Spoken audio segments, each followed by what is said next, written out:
Hello everyone, I am Sadia Sami from Group Mendel. Since you can't really get TCP without understanding sliding windows, for this reason I am going to start with the concepts behind the sliding windows.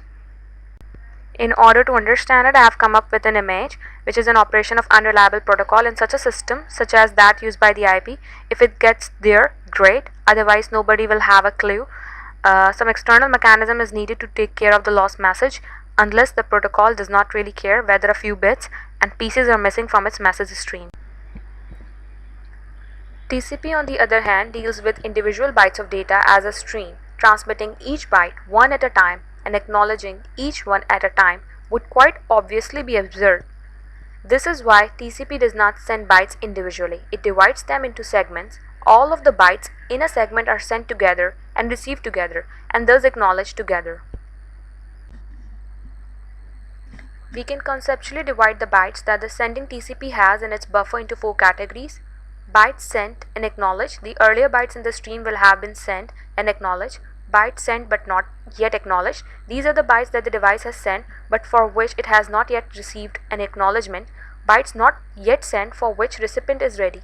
These are the bytes that have not yet been sent but which the recipient has room for based on its most recent communication to the sender of how many bytes it is willing to handle at once. Bytes not yet sent for which recipient is not ready. These are the bytes further down the stream which the sender is not yet allowed to send because the receiver is not ready. The key to the operation of the entire process is the number of bytes that the recipient is allowing the transmitter to have unacknowledged at one time.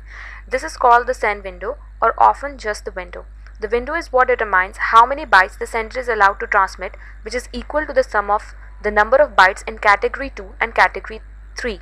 Thus, dividing line between the last two categories, bytes not sent that the recipient is ready for and ones it is not ready for, is determined by adding the window to the byte number of the first unacknowledged byte in the stream.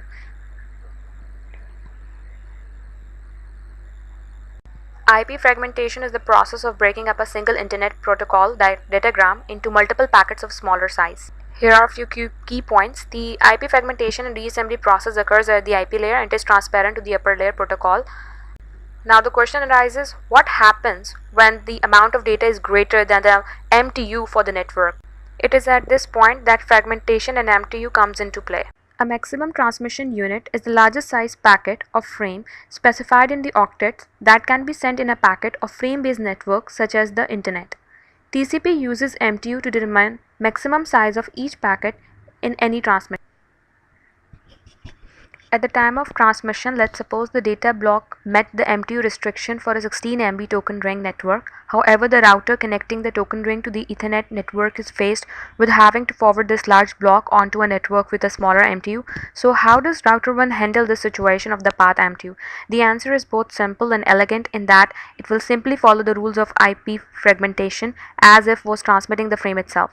Once the data reaches router 2, it will then pass the reassembled block of data onto the network with the new MTU.